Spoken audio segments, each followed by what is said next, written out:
Kolo apambola biso tozani sengo ya kokutana na bino lisusu na sima ya zanga lelo Nzambe oyo apesi biso makasi. Si tout dépendait de nous, peut-être on ne sera plus avec vous aujourd'hui. Mais le col les allez dépendre na oyo akeli biso. C'est pourquoi nous avons toujours elika yake tokokutana kaka. Attendez nini tokokutana. Bon matabokita tokokutana. Parce que c'est lui qui a le pouvoir. Il y a mon thème c'est Jésus-Christ. Il est vivant, il n'est pas mort. Bible les autres bêtes beaucoup mena bambondo beaucoup faté. Beaucoup bimape beaucoup zonga. Tout ce que le diable est en train de faire, il le fait en dehors de la pensée de Dieu. Mais Dieu est là pour justifier ses enfants. Kolo pambola bino nazo pesa bande kunyonso bazolanda biso mbote bipai na bipai Zamba pambola bino Zamba zala na bino. Nous ce que nous vous demandons est que landa biso na boke binyonso na matei tozoteya et à travers ces enseignements Zamba pe akopambola yo Zamba kosunga pe akofungola misala na yo. Vous savez la connaissance que nous avons acquis de la part ya baoy bankadre biso. Nous ne pouvons pas la laisser et s'évader dans le désert, mais nous devons aussi la transmettre. C'est comme un enseignant dit que je vous enseigne pour aussi transmettre. Alors, nous sommes les canaux, il y a transfert, il y a message, Oyo Nzambepe Apesibiso. Alors, nazo saluer Batunios, partout ils sont, dans le monde entier, Zamba Pambolabino, Tozo Kitsamito Biso, Tokota na prière. Seigneur notre Dieu, nous te bénissons, Père de gloire, pour ce temps que tu nous as accordé, pour ce moment, pour ta grâce, pour ta bonté, ton amour et ton assistance. Je viens recommander ce moment à tes saintes mains. Nasengete papa, yo pambola biso, yo batela bomona biso nzam, yo sunga biso nzam na bilaka, ete musalo tozo sal, e botambo malamu na vie na biso, papa pambola bana na yo, pambola bomona biso, pambola misala biso nzana bomoy, talise bunzambe na yo, que ta main, ta grâce nous accompagne et nous assiste. Je déclare la main de Dieu et la puissance du Saint se manifeste dans le nom de nous envoyer se prier. Amen. Amen. Zamba pambola bino. Tous on le sur la délivrance par la prière. Je crois que pour un abisso yasuka, to le beli provenance source ya ba esprit ou yezo kangama na biso. Na le bike ba esprit belé o moné kangama kana biso et la chaque biso facilement te. Ou yesenga ka délivrance. La plupart ya ba espoir na source na ngweza na kati ya famille. Et utaka na kati ya famille. Alors, et utaka na kati ya famille comment? Par rapport ya ba acte ba parents ba sali bakoko basali bangone babendi be espoir na kati ya famille nde lelo bandi kotungisa bana na Nzambe e bandi kotungisa libota mobimba. Alors to lakisi bino ndenge nini ba parents soit ndeko na yo akoyi ko susciter ba esprit na kati ya famille oyo ezalaki te mais ekokota na kati ya famille et tango ezokota na kati ya famille ekotaka mpona ko déstabiliser famille mobimba. Pas ce cause na zo mwana lelo ba mari de nous oyo bazo tika yo te lelo ezayo mutulukaki bango te ezali peut-être ndeko na yo ya mobali ndeko na yo ya mwasi papa kuluki na yo papa na yo ya bota yo koko na yo nde mutazala la base de ozomona lelo ba problème ezosila te ozoluka Nzambe makambo na ngai kosila ndenge ni ekosila te tant que tu ne connais pas la base tant que wuti na famille oyo basali makambo mabe baboma bato basakrifia bato neti ba famille oyo ezalaka po papa akufi avant bakune fo bakune na bato wana tomona ka mimi na Kasai kuna ya un chef coutumier quand il meurt bakuza bato ya bomoy balalisi bango na se mibale bo babenga ba esclave baye kozwa ebembwana bache likolo wana bakundi batwana na bomoy bakomo banga biloko wana pourquoi parce que droit de l'homme est telemi l'état peut a telemi soka yoki bino ko kanga bino mais maintenant bakomo sala ndeni à la place passer ngo physiquement bakomo sala ngo spirituellement ozomona ni chef coutumier akufi avant bakunda ye bazo éliminer nanu bato spirituellement na kati ya liboto wana oka wana piqué crise akufi on a piqué crise akufi okoyoka nyonso na bazolo banini soko landi bien bazolo ba wana bato wana bakeye sacrifice ya chef bakeye sacrifice ya chef nde bakomopesa sikoyo bino na famille na bino na kichef na bino bosacrifie bato milimu ya bato wana ezali ekozongela bino ekokondane vi na bino ekodétruire bomoi na bino. C'est pourquoi il faut tosambela oyebaka euti na famille nini osambela mpe nzambe akangola yo ozoli mari deni moko nasi nakufa nazalaka te me alungwaka te atingamaka na yo kaka c'est qu'il y avait quelque chose aluki moko na makila ya papa wana basale mabe akoti akangi ye nde tolobi ete mpona s'en sortir na baesprit ya boye il faut détruire les alliances alliance oyo baparents basignant. Alors quand on voit les alliances, il n'y a pas d'alliance sans autel. Il n'y a pas autel sans sacrifice. Je crois que tout le monde semble pour détruire l'alliance oyo bakoko basignant. Mais le problème maintenant c'est quoi? Je vous avais promis que tokolobele likambo ya offrande.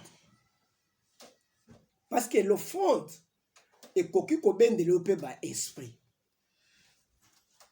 Et condition na base mbongo ya yo mais et condition en communication avec le diable offrande zotangila biso Exode chapitre 25 verset 1. Exode 25 verset 1, nous lisons au nom de Jésus. Amen.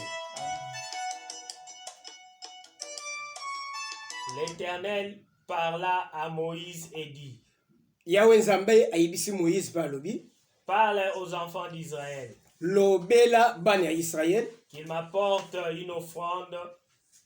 Bamemela ngai offrande.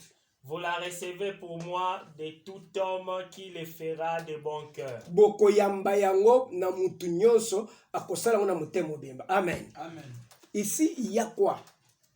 Avant Israël batonga offrande wana ezalaki nini? Ezalaki mpona kotonga etumbelo, kotonga mungombo oyo bazobenga tabernacle. Bisika babengaka ngo na lingala eme ya bokutani. Bisika ya kokutana nzambe na bato. C'est-à-dire nzambe bakutanaka ye n'importe où te. Nzambe bakutanaka ye n'importe quel désert te. Nzambe pas na bisika na ye. Même atteindre ngo luka solution na yo na makambo na yo. Solution na makambo na yo kozwa ngo n'importe où te. Okotika kozwa ngo na n'importe quelle église te. Peut-être il faut lukanzamba la kisayo. Tu peux rester dans ta maison, tu pries. On dit solution à ma caméra. Et tu peux entrer dans une autre église où rien ne peut marcher. Tout se bloque. C'est pourquoi tout n'a zambé, problème n'a et qu'on trouve solution wapi. Et qu'on trouve solution wapi. C'est comme ça ndenge bana zabi bato. Même à tabatouana, baye plus tard, baye ko pengwa, baye ko ça de n'importe quoi. Mais yo sozu par na yo. Et cause à la paix, ezali makambo na Nzambe tokende oko comprendre ya. Alors, nde bandeko yobaye, Nzamba lobi boko tongela ngai tabernacle place wa. Mais pour botongela ngai tabernacle, voilà, senga offrande na maboko ya bana na Nzambe. De nazolo bake, il y a ce qu'on appelle l'offrande pour la construction de l'œuvre de Dieu et l'offrande pour na kobenga kobelela Nzambe tokoyoka nana. Nalina le bela offrande mi balé. Ngana bela offrande mi balé. Parce que même tango yo bazotonga tabernacle wana. Tango ekosila, il faut bacha offrande. Offrande yo bakocha wana pour batumba Nzambe akita. C'est aussi une sorte d'offrande. Offrande n'est que seni na oyo bandeko yo bapesi ya ko construire. Ce sont des choses différentes. C'est pourquoi dans l'église, si on demande l'offrande pour la construction de l'église, ce qu'on a dans ça. Comme murmure te. Zambazo lo bake zwango na maboko ya muto ya kopesa na motema malamu. C'est-à-dire, okoyi ko murmure na ba offrande mususu. mais il y a temple te. Pesa na mote mobimba, nzamba kopambola yo. Pas pour pambola. Alors on a demandé le fond de la construction du tabernacle. Alors tango bazo pesa, ezali pona kotonga tabernacle, bisika ya beaucoup tani na nzambe. Bah tu fallait beaucoup tani na nzambe, nzamba préciser et te tokokutana bino telle place. Telle place. Il y a des églises qui sont formées par les mains des hommes et les sentiments des hommes. Zamba kozala konate. Malgré okotanga kombo na Yesu, mais bazotala motif impur. Oyo obana musala na Nzambe. Zamba kopambola yo te. Zamba kozala place wana te. L'église ne doit pas être conçue sur base ya motif impur, sur base de l'argent, sur base de l'intérêt matériel. Non, non. Au mona, ba groupe de prière, les lieux comment ba église amène pourquoi? Quand ils ont commencé, ba bandeki na cadre ya ba offrande te. Ba bandeki na cadre ya ke to sanga na to sambela, nzamba pambola biso bi abunda biso bitomba. Ba groupe de prière oye banda. Ndeu moni tellement que bazo sambela, ba mususu ba sambela ti ba bosani na offrande. Ba bimba ka ba bocha offrande te. Ah bon ça va to ko chalobi. Bakei. Mais batouana baye kolongo église et un groupe de prière et comme des grandes assemblées. Tant que Satan a moni que bateau donc comme assemblée à mounen et te bako risquer ba triompher. Le diable qu'est-ce qu'il va faire maintenant? À côté c'est le caution bon à l'église. Tant à côté c'est à freiner marche l'église. À freiner marche l'église. Na zolo baké soko zamu sali na zambe. Dieu ne permettra pas ce que tu bouffes au vivre dans l'offrande d'église. Jamais. À quoi permettre? Aux hommes, peut-être, par exemple, je vais vous dire ce qui se passe. Peut-être que tout ça, au 9 000. Ou se dépenser déjà. Boy. Au moins, tu as 4 000. 4 000, on a opération. Et si le tu as le bon pas. Mais si tu avais régné les gens pour l'argent, on n'y a pas à battre. Vous voyez les sociétés. Vous avez le côté. Nous salons dans Zambé. Bandango. Longola makanisi ambo. Longola makanisi. Soko longola makanisi ambo. Zamba ko pambola. Pe ya kufungula makambo ebele. Zambé a kosala. Et que tu aies beaucoup plus que ce que tu attendais. Vous savez, la chose au salam boy. Comment on a au vandi na bureau des pasteurs mon le gali papa. Madame quand on a na bureau qu'il y a une église. Pour une église botti offrande na longate. Mais na vandi na bureau mutu moko ya pesinga 5 000. C'est quoi? Na vandi na bureau bien na une église. Habité, il y a une église. Zambali ngo lakisa OK. S'il veut vous bénir, il va vous créer une autre voie. Pas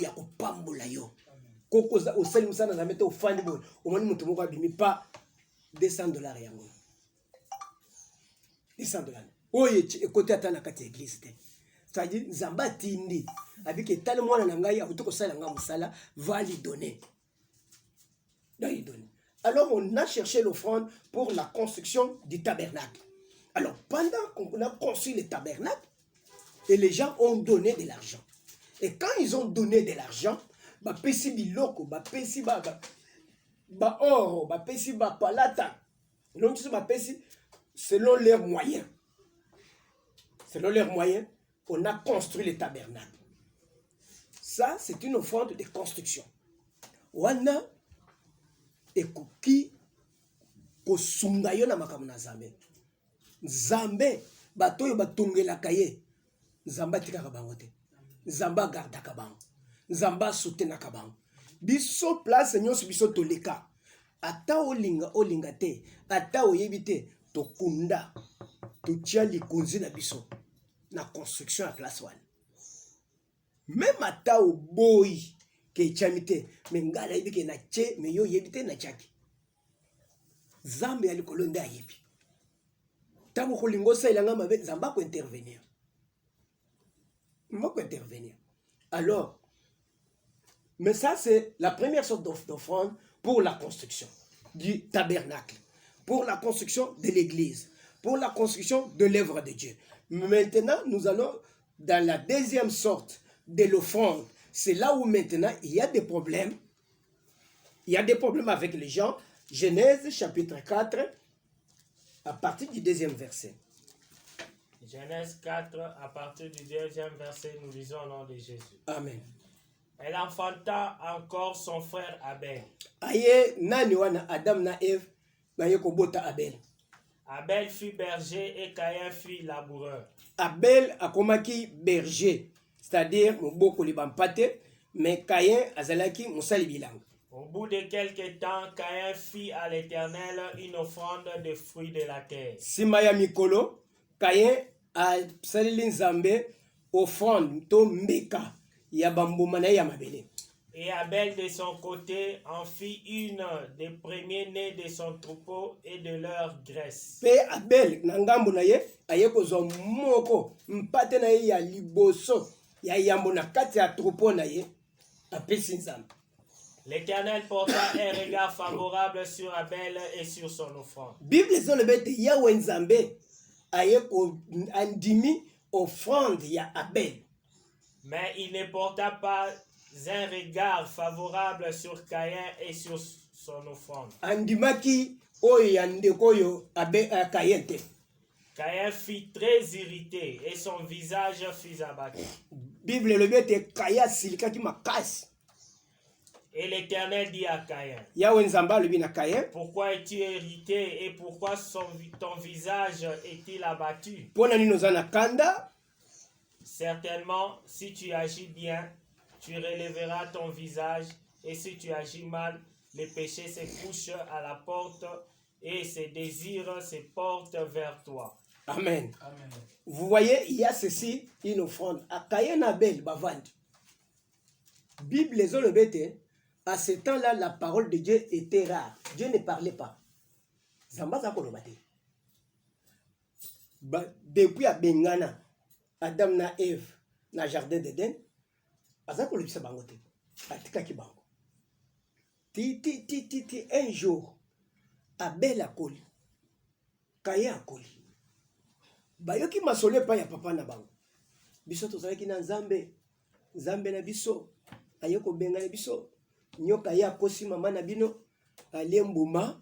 Siko Nzamba siliki. Abengani biso. C'est vrai. Nzamba zandene. Oh, tozalaki koyoko mongongo na ye zoloba. Na kati ya jardin. Nan tomona ye na nzoto boite. Ti lelo. Moye ya kobenga ye lisusu. Ezalaka te. Voilà comment ces enfants. Balibi, ok, batambuli, basali bilanga, ba oyo, basali, beaucoup de bapate. Balibi, maintenant, qu'est-ce que nous allons faire? Nous allons, biloko oyo, tant que tu as à la place tout kende kopesa papa na biso alia, papa na biso akolia oyo yaso. Mais tout le canal topesa nzambe oyo ya bangwana. Zambo oyo bazolo bwana. Que c'est un esprit tokabeli nanu. Nous voudrons que Nzambouana kita à se rapprocher na biso. À leber na biso. Abe, Caïn muto abimisi makanisi na ye. Akeye kotumbela Nzambe mbeka. Biloko nyonso. O nyonso ya bilanga na ye. Akamati atumbeli Nzambe mbeka. Abel pe akeye kozwa moko na kati na bapate na ye azwi moko. Meme akati mutu atumbeli Nzambe. Bible ezolobete Nzambe aboyi Caïn aboyi na offrande na ye. Nzambe andimi Abel andimi na offrande na ye. C'est-à-dire l'offrande, quand vous faites l'offrande, ezali pote muto ya zozo ozosala l'offrande. Andima yo andima na offrande na yo. C'est-à-dire celui qui donne l'offrande se donne aussi lui-même. Na te so ozo comprendre. Muto yazo pesa offrande, azo mi pesa paye moko. Ni pesa moko. C'est-à-dire que directement Zambe oya sala bambula lo bakate. offrande wana elobisi nzambe. Zamba kiti abandi kudiscuter na kaya. Yo, soko sali bien te, okoyo kozongela. Soko sali bien, okotombola mutu na yo. Makamne kozongela bien. Nzambe nani azolo boy. Nzambe ya benganeki Adam na Eve na kati ya jardin. Yende mutu azolo bana kaye lokola Adam boy. Nine be epesi Nzambe maloba. Nzambe vandi azolo bate. De na moni ndeko moko avandi wana mauma. Papa kende ko te na jima kasi ya kote te. Bayemba na ndeko moko ayeko ya wana. Papa je crois tant na sali jimbi ya misala na nganyos na moni ebimi ya $3,000 $30. Ah papa faut comme na sambelo. A dit $3,000 tient la poche à sambele à tellement force ya kote ya allez musala na nzambe. Musala na nzambe. Oh. Musala ya manamu. Azoyo ya manzembo na zela. Musala na nzambe. Ba musaba yimba musala la pasi ya luite musala malamu. Musala malamu. Oso aya telemi boso a beti parole. Oyoki déjà que muto ya te na ndenge na tete. Azo beta parole na $3,000 na poche. Avec que tant na zo bima mbala moko supermarché na sombi provision ndako nyonso. Ngeza ndako. Offrande elobisa nzambe. Offrande elobisa nzambe, zamba lobi. Zambo ya kangi monoko zamba lobi. Nous devons donner à Dieu une offrande qui oblige Dieu à descendre et agir. Amen. Il y a certaines offrandes. Oyoba nazambe ba pesaka, nzamba yiniye ayini na offrande na ye. Ni na offrande na ye. Mais nous ne sommes pas là. Mais qu'est-ce qui a tiré l'esprit de Dieu? Et ya kolobela bana oyo. C'est pendant ce temps-là, le langage de Dieu était retourné sur la terre. Nzamba kotaki en contact na Abel. Tango kaya bomi Abel. Nzamba tuni alobi ndeko na ya zawaki. Or soki aboma kaya ava offrande. Nzamba linga tuna te. Mais lokola kaya pesaki offrande. Abel a pesaki offrande kaya bomi ye. Nzambe a réclamé makila na ye. Nzamba a réclamé makila. Pourquoi? Parce que c'est à partir de son offrande que Dieu est descendu sur la terre. Que Dieu est entré en contact avec l'humanité. Et c'est offrande.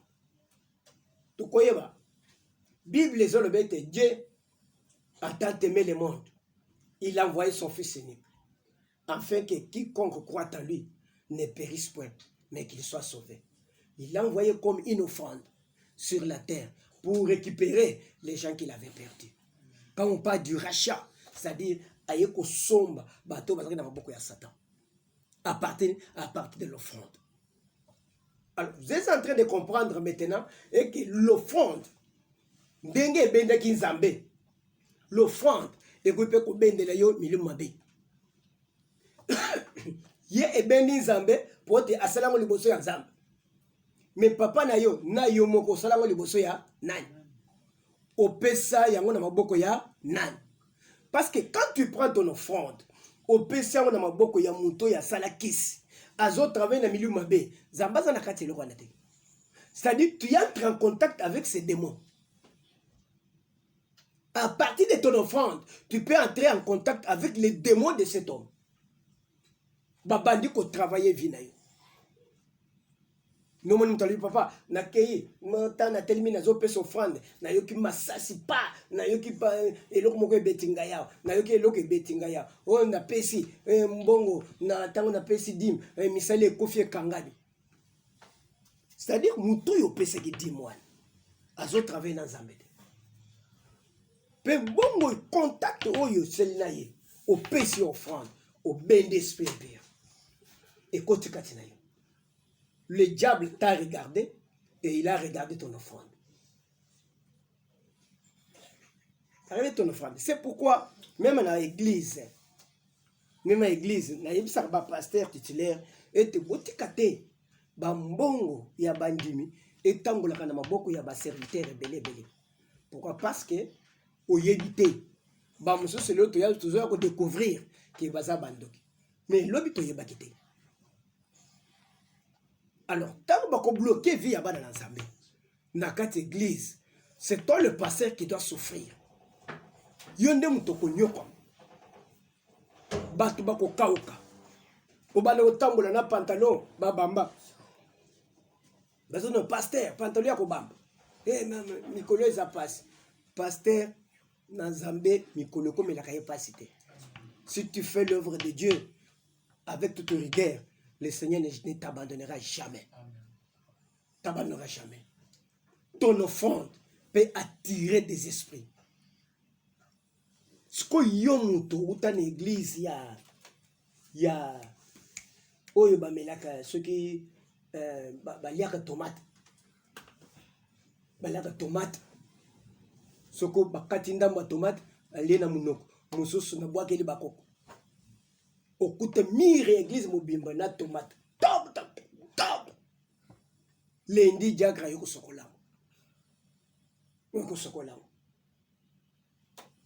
oyo eza tomate ou bien eza masasi bozobeta ndenge babetaki yesu nekoloso